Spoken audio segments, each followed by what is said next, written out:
more questions about this sort of thing. There's some times where the leaders need to meet up. So what if the tyrant in question has to go to a party with a bunch of other dictators? Is there like a hazing ritual where you get like fake blood or real blood poured on you and some incantation ritual that's just Cardi B lyrics backwards? What do you mean that's not a real thing? They must have a cool clique, like the cool kids in school. It must be a fraternity where they have cool parties and Kool-Aids. Now that photo of a shirtless Putin on a horse makes more sense. That's a frat photo. The idea of a frat house brings the idea of frat rivalries, but now I realize that's just war, which would make it as embarrassing as hell when you start taking over countries, but then fail, because then you gotta go to the UN with them, and they know you just tried to invade them, and you're like, don't look at them, don't look at them. When dictating, you have to follow all the newest trends, and the next TikTok of the monarchical world is making nukes. The best dictators have already been making them since before it was cool, and guess what? No matter how many you make, someone else will always have a bigger silo than you. You can never win this. There's always a bigger fisher. Plus, those things are expensive. Granted, probably not as expensive as they should be, but they still cost an arm and a leg and other radiation-grown limbs. Them's a pretty penny, and you're not gonna break out your own piggy bank for that. So that means more taxes for the people. But then, once you got that babombo, you gotta start testing. And to do that, you gotta find some desert or ocean and just let her rip. But if you want to keep your nukes secret, you gotta find some cover story, like an earthquake, or a sinkhole, or Godzilla farts. Granted, I think that last one might be hard to sell, but hey, just call it fake news and you're good, right? That brings up the other topic here, keeping it secret. If you want to appear as a gentle leader, having nukes might go against that, and other countries might start breathing down your neck as soon as that sort of thing goes public, so it may be in your best interest to try and hide it. Maybe you could dress it up like a Christmas tree. Although nukes are a bit of a double-edged sword, because if you've gotten yourself into a situation where you'd ever need to use it, you've basically screwed the pooch there already. Nukes are weird like that. You spend so much time building them that once you have it, you're like, dear God, please let this have been a waste of time. I guess that's why so many never actually go through with it. We edge on the precipice of pressing the nuke button and make films and games and books about the idea, but never actually go through it. That's because we know how eternally screwed we would be if we ever did.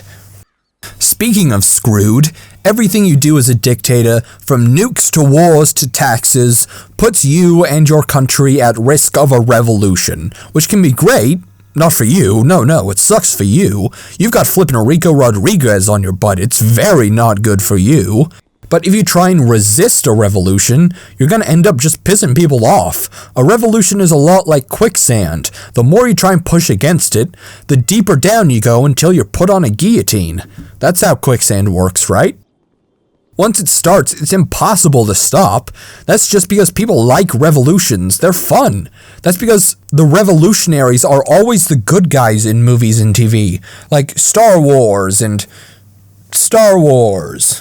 And if you want to stop that mindset, you need to suppress movies, and people hate that. Movies are the one thing that get people out of bed, and taking that away just makes your whole country's aesthetic go down the drain.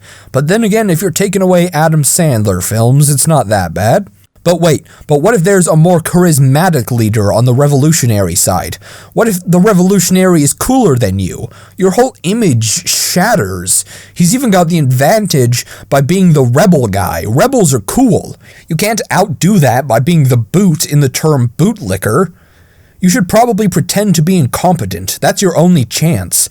Go in reverse direction, and then you've got no competitors. In fact, just do that always. No one will try and out-stupid you except a vlogger, and you don't need to care about them. Just try and be the most stupid you can be. It's worked for politicians before. And finally, we reach the final step in the life cycle of a tyrant, the day you find yourself beheaded, the day your own citizens sever your head from your shoulders like a shampoo brand split in twain. And that day shall be the day that you are most remembered for, no matter what you do before it. Hey, at least think of it like this, you got a good view, and a good view is something you would want when you die.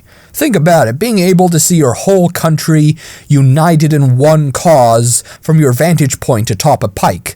Granted, that one cause is killing you, but, it's still wholesome enough to have some tingles throughout your body, if you still had a body. If you die from a guillotine, what happens if you have a good necklace that stops the blade? Like a platinum necklace that just holds it up. What do you do at that point? Do they just shoot you in the head and be done with it? That's what I do. Actually, no, you know what I would do? But now in place of the victim, I would make a dumb face. I would just put on some silly, illogical appearance to see my face would stick that way forever. Then all the fancy paintings of my death would be forced to be me with my tongue hanging out or something. Really ruin their satisfaction with my beheading. You could be used as decoration. That new, more charismatic guy could have your head as a trophy, and if you really want to make that dumb face, it means you got the last laugh. I think. I don't really know how that saying works if you still end up dead. Dang, being beheaded must hurt. Long story short, don't be a tyrant. It's not worth it. It's too much effort for too little reward, and it always ends badly. You might as well pay $5 million for ownership of Blockbuster Video. You know what you're getting into, and you can't blame anyone else when you flop.